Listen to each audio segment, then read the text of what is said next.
limitations. It may have some limitations that I was going to clarify for you. So the agenda for this presentation is about, first slides are about autism and the various deficiencies in executive function and motor skill. Then the lower level of physical activity for people with autism and the benefits that physical activity intervention brings for them. Then I'm going to talk a little bit about technology and the usage of that for people with autism, and specifically exergaming and the benefits of that for people. And then the more details about my study here for today, and a little bit more explanation about my other research in sport technology research lab. So autism, which is a lifelong neurodevelopmental disorder, is recognized by these core symptoms, including having problems and deficiencies in social and communication skills, as well as having limited and repetitive patterns of behaviors and interests. Children and people in this spectrum also show some problem and deficiencies in motor area. They don't have good gross and fine motor skills, and it will affect their other part of physical activity performance and functioning, and also can be other areas such as communication and social skills can be affected by this type of problems in motor skills. And as the prevalence of autism has been increasing in recent decades, like it has been 20-fold or 30-fold, according to one study that I read during last decades, and according to the latest statistics now, 1 in 54 children in the US age 8 have autism. I talked a little bit about motor skills, and what is problematic for people with autism is fundamental movement skills. As you know, fundamental movement skills are building blocks of more complex and advanced motor skills and sport skills, and people with autism show some delays or problems in this type of skills. And according to a category that fundamental movement skills are divided into 3 categories of locomotion skills, such as running and hopping, manipulation, and object control skills, such as kicking, catching, throwing, and this kind of skills, and stability skills that includes balancing and twisting and moving our body weight to different positions. These are all vital skills for a usual and normal life development span, and children with good fundamental movement skill can be the development of these skills can contribute to the development of other aspects in cognitive, behavioral, social part. And as I mentioned, people with autism, and especially children who show delays in these skills, find more problems and deficiencies in more advanced skills, complex imitation and planning, and gross and fine motor skills. In this slide, you can see studies that have shown that how much people with autism are involved with these problems regarding having problems with gross motor skills, balance and postural stability, problems with motor coordination, and a lot of other areas. And all of these can make the situation more problematic for people with autism, because when they don't have good motor skills, basic skills that they needed in play environment and game environment, they can't be confident, and they can't shape good and good friendship relationship, and they can keep that relationships with other kids and their peers.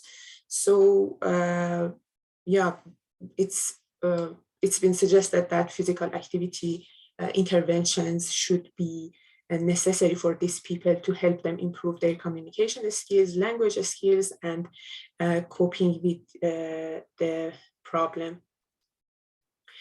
Another area that I'm going to talk about is executive functioning. Executive function is an umbrella term that includes a series of higher order cognitive process which regulate our thought and behaviors, and also our perception and responses. They don't need to be, we don't need to concentrate on them and pay attention to them. They are like automatic processes, and they build like higher order things such as reasoning, problem solving, and planning.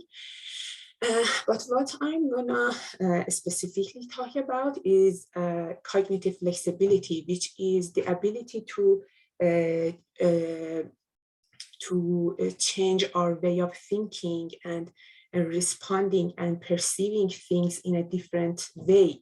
Like when you stop thinking and seeing everything according to your previous experience and start thinking about new ways of thinking and deciding about things, it's called cognitive flexibility or set shifting, or like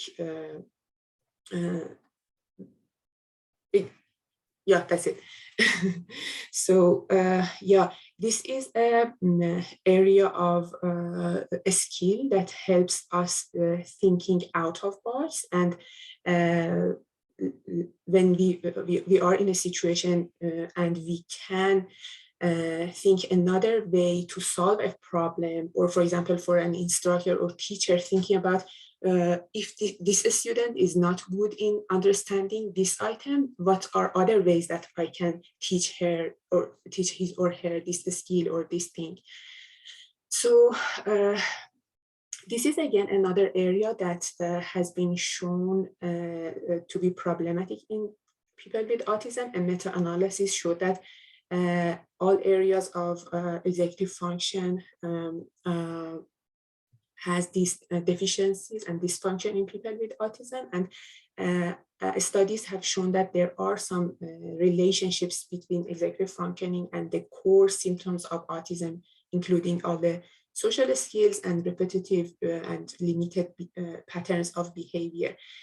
Given these deficiencies in the area of executive functioning for people with ASD, it's good that we provide interventions and possibilities for them to improve these skills as early as infancy for them.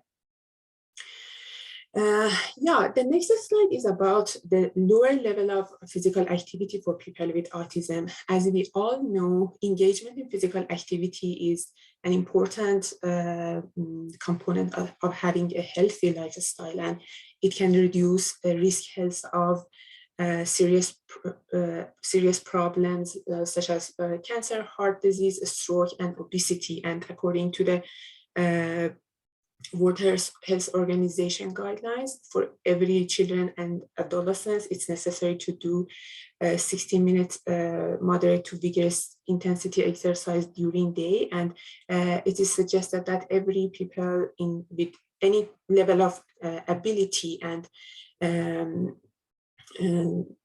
like any kind of skill, they should be active. Having so little physical activity is better than none, and the more active you are, the better lifestyle you have.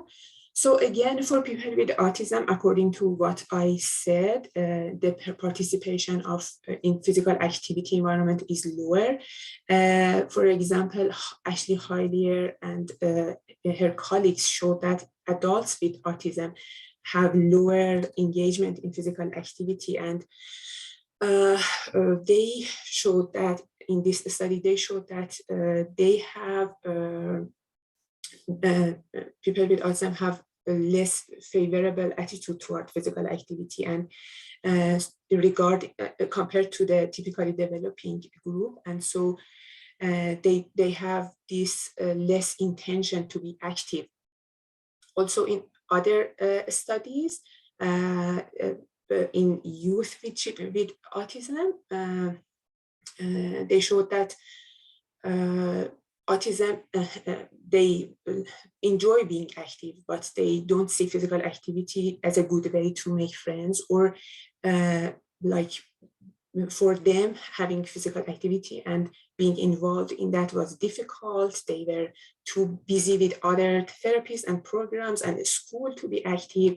And also physical activity for them was boring, and they were maybe afraid of getting hurt. And they concluded that people with autism, because they don't have like enough opportunities and options to choose from between them, they don't gain this positive and rewarding experience of being active, so they are less motivated to participate in physical activity.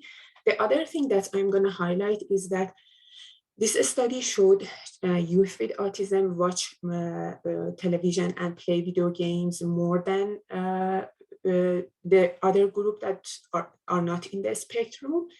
So we will continue on this discussion later. So another study on children with autism also showed that parents actually reported that children with autism have poorer motor skills. They don't have people, expert enough people to supervise them and to help them to be active. So they have less friends, other people, other peers exclude them from the environment of physical activity. So this study again showed that the television time and screen time for children with autism was higher, and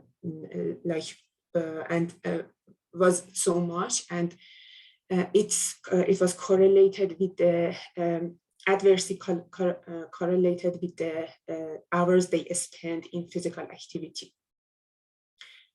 So this slide is on the effect of physical activity interventions by Healy et al. 2018. They showed that various types of physical activity have a moderate and positive effect on participation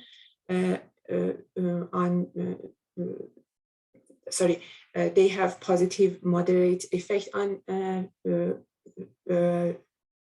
development of manipulative skills, locomotor skills, skill-related fitness, social functioning, and muscular strength and endurance.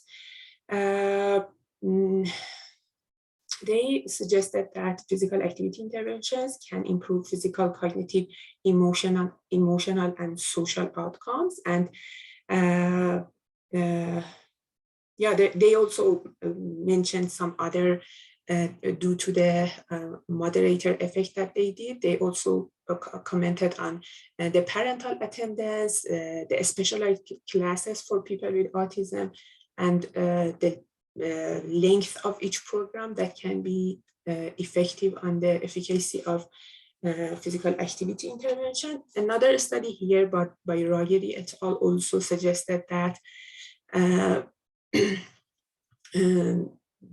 various types of physical activity, including motor activity intervention, hypotherapy, equine-assisted therapy, exergaming, play educational interventions can be helpful in improving a wide variety of areas.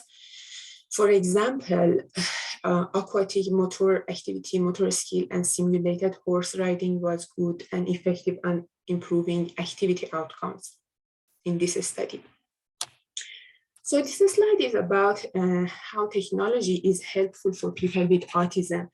With the advancement of technology, innovative approaches are being investigated that can help people with autism and their families to be more to have a better quality of life. And it's not limited to computers. It has been in the area of virtual reality, speech generating devices, eye tracker, exergaming, and smartphones, and this kind of skills. And all of these areas have been suggesting uh,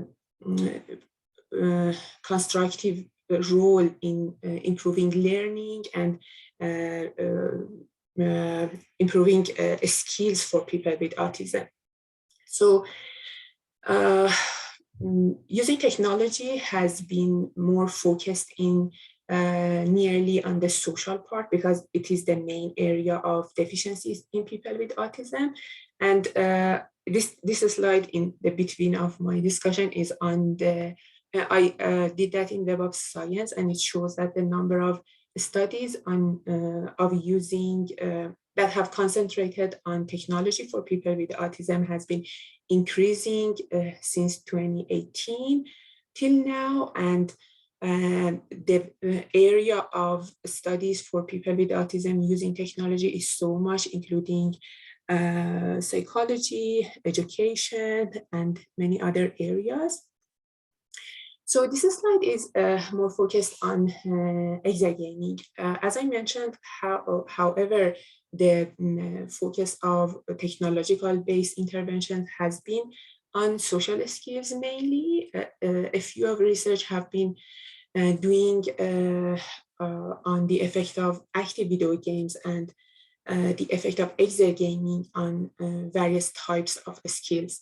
Exergaming is a kind of active video game that provide visual feedback by these 3D sensors that give visual feedback when person moves. Is a good platform for people with autism, because they don't have to wear something or hold something. They just stand in front of a screen and they play. They find it so enjoyable, safe and predictable place. And yeah, it's a nearly new generation of studies that have been starting looking at these tools and the efficacy of them on various skills. For example, this systematic review in 2019, which is nearly new, and looked at the effect of exergaming on physical and cognitive skills of people with autism. They included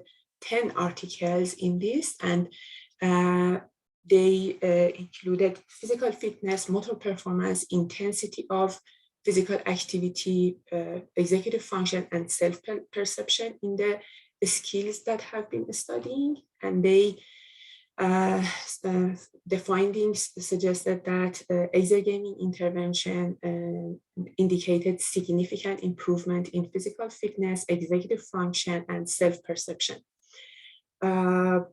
Also, participation of people with autism in moderate to vigorous activity increased, and because of these interventions, and also a little bit effect on emotional regulation. But they concluded that exergaming cannot provide enough opportunity for people with autism to improve their motor skill development.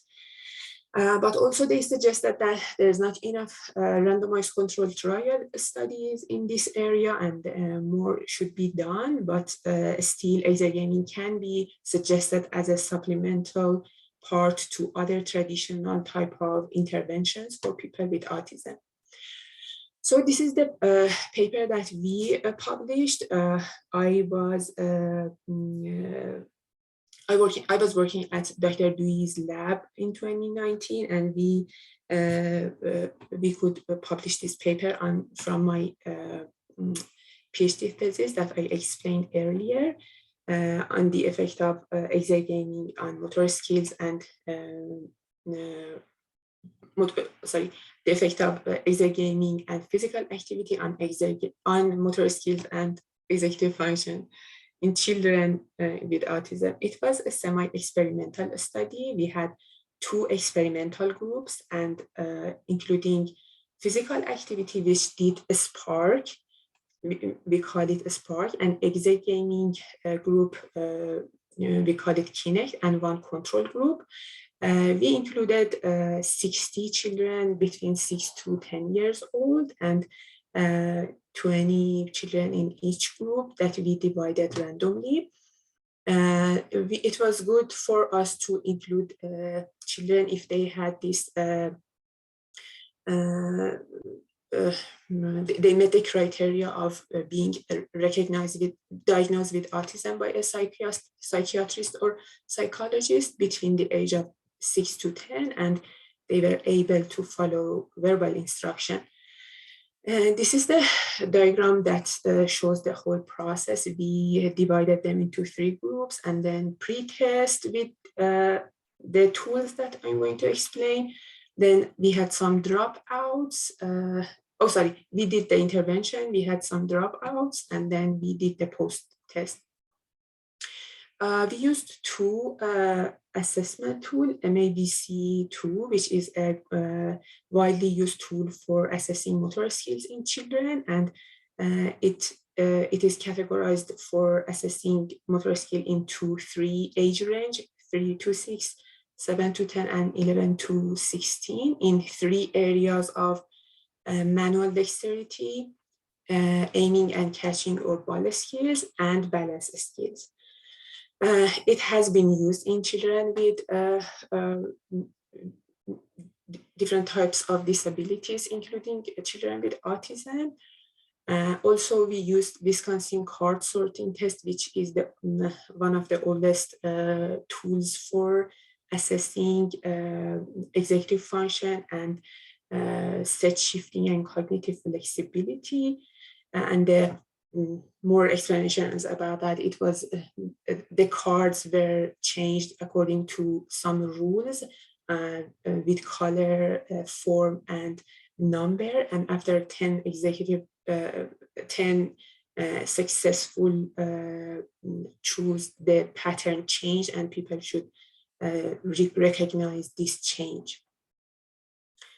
So in the Kinect group, we decided to use one of the games, tennis game, and they played 3 sessions in week, 35 minutes each session, and total hours of 14. We tried to match this with the other group in physical activity group. In this group, we used Spark exercises. Spark is a set of physical activity exercises that was developed in San Diego University, and it has been used by some of the researchers in Iran. So the reason for me was that validation of using this set of exercises for people with autism. And we also, as I mentioned, we tried to match them with what children were doing in that Kinect group. We had a lot of exercises with various types of balls, racket, and match it as much as we could with the other group. We had some dropouts from both experimental groups, and we used ANOVA test to analyze the results. The good thing was that all the 3 groups were similar in all the demographic and all the motor skill and executive function variables in pre-test. So after doing analysis, we found that a Spark group had significant improvements in aiming and catching or ball skills in children, and also in executive function. Kinect group showed some improvement in the number of correct responses, and Spark and control group didn't show that.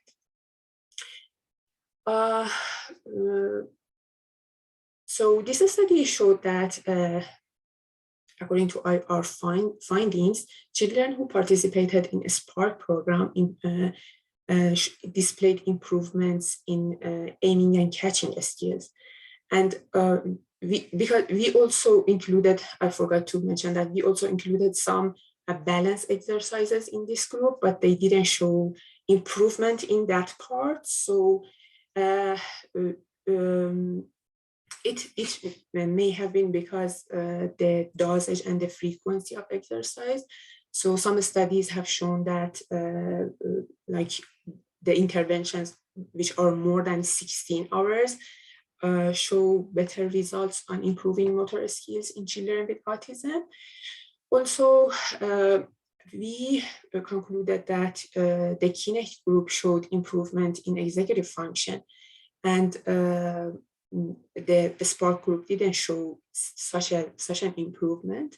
According to the literature, the type of task and the cognitive burden that this task put on the cognitive processing can be a determining factor in this, that this intervention or this task can improve executive function. So in this study, it seems that the Kinect game has been so challenging and has been more putting more this burden and complex enough to improve their executive function.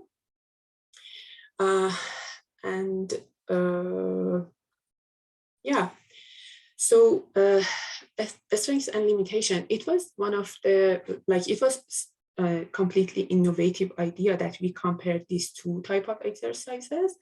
And because we had this random assignment and 3 groups doing pre and post, it was like a robust enough study. We use MABC as a measurement tool, which seems to be, because according to the authors of this assessment tool, although it is a valid and reliable tool for assessing motor skill in children in people with autism, the time between pre and post should be longer than 3 months, and we did that in the area. The time between that for us was 2 months, so it may have impacted our results. We also did just tennis as in Kinect game, but the other studies that have used various types of exergaming, like bowling, dancing, and this kind of thing, they suggested more positive results. So it is suggested that other future studies look at various types of games in one intervention, maybe. We also use Wisconsin card sorting test for executive function, but it may have not been detected all the changes in the broad area of executive function for children with autism.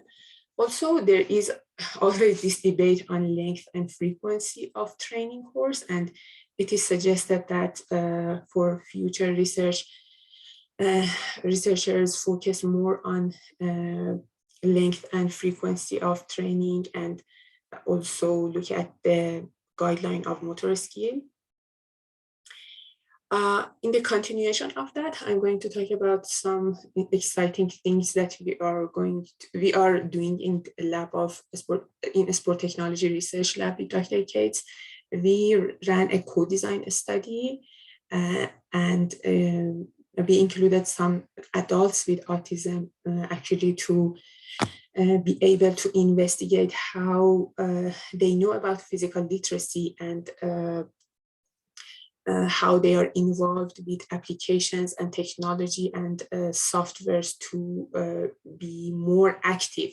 We had some workshops with them and discussed all the ideas of their physical activity habits, and we suggested some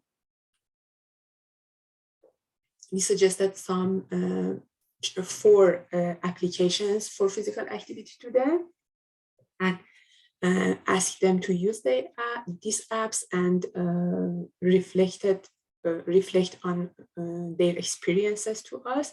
It was a nice study and the first step of what we are going. In the next step, we are going to work on developing and customizing one of the apps that were most favorable for them, and customize that application for them according to what we gained in the first part.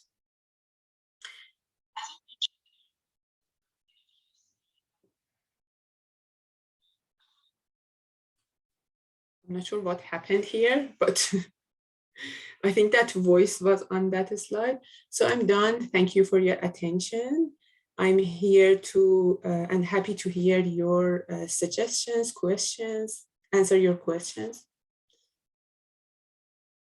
Stop my share.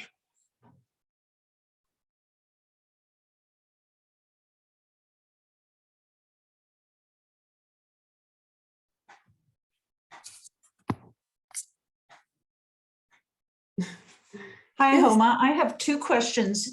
sure. I wondered, I don't know if I missed this or not, but did you, when you were choosing when you were getting your participants in the study, did you choose people who were on specific points along the autism spectrum, or it was only that they were able to follow verbal instructions? Uh, one of the limitations actually was that, yeah, it was one of the limitations of us that we couldn't provide more information on their level of like IQ. They didn't disclose this kind of information for us. So we were kind of limited in choosing according to that criteria. It was just having them being recognized in the spectrum and like we're able to follow the instructions. Sounds good. The second question I have for you is, with the games, are you then in this next work that you're going to be doing, are you allowing people to pick which game they're playing? In this study, we didn't let them choose any game because we wanted that everybody have the same situation. Right. But in like what we are going next with adults, yeah, they are going doing these experiences with various apps, which is not exact gaming. We suggested them some apps in that co-design study if you are specifically talking about that. And we asked them to give us their reflections, which app did they like most, which app they are going to use in the future, what kind of feature in that app was more interesting for them. Yeah, because I was thinking of my own exercise. I'm less likely to do something that, like if you said, oh, you have to do this on tennis as opposed to pickleball. Well, I'm going to choose pickleball because I like it better than tennis, right? So if I have a choice about which activity or which app, I'm more likely to do something that I like as opposed to something I don't particularly want to do, right? Yeah, exactly. It will be like it's related to self-determination and it will feel better than like choosing something for somebody. Yeah, you're right. But like for things that we have done for kids, and actually in these RCT studies, I'm not sure I don't have any idea that we can let them choose between what they are going to do. Maybe in another research design, we can let them choose what they want. It's a good suggestion for future studies. Yeah, thank you. Very interesting. Thank you for attending.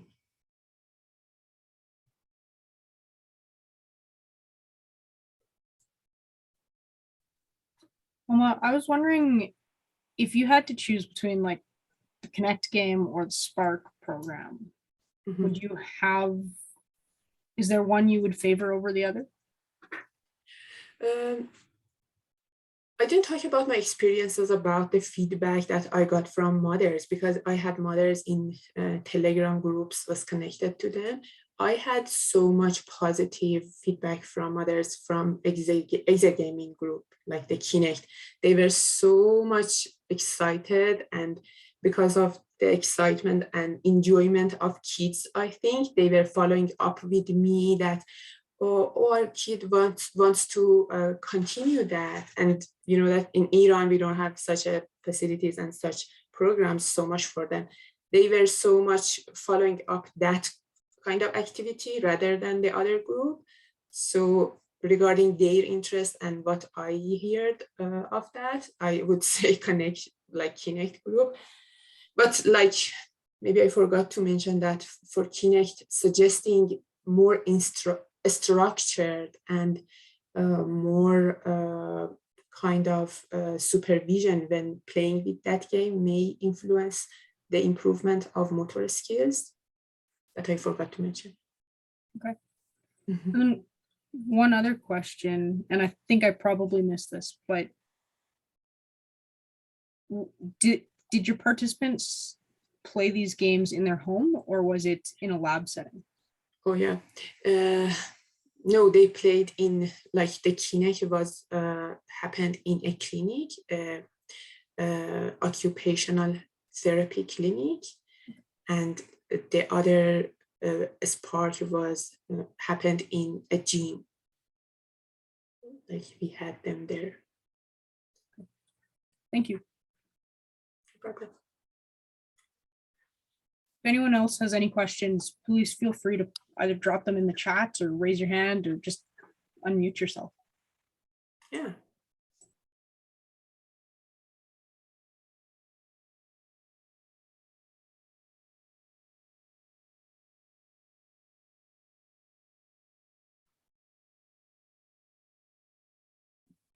Hi. Hi. Is the Connect a game on the Wii or is it something totally different? Like what kind of device is it on? It's on Kinect. I'm not sure it's in a V, and I may know. I don't know maybe about the latest versions of them, but it was a part of Kinect, Xbox Kinect at that time. It was like 4 years ago. Kinect, Xbox, and a set of, I think the game collection was called Rivals, something like that. But it was not on the V platform. Okay, thank you. I just have a follow-up question. I came to this seminar because I actually am a respite worker with a child with autism, and I thought it'd be interesting to see how I can change things up and do things like extra gaming. So if the family doesn't have like Wii or Connect or anything like that, is there any other suggestions as to where I could find extra gaming or something like along the lines of video games, or I could search it up on something? I don't have anything to say to this, to answer this question, because like, if you want to have that cognitive part, maybe some games with softwares and tablet can be a kind of substitution, but as long as they are not active, they cannot be considered active video game or exergaming. But I think there are some places maybe that you can take the kid and use their facilities maybe. We had some of them in Iran. I'm not sure about Canada. Okay, cool. I'll look that up. Thank you. No problem.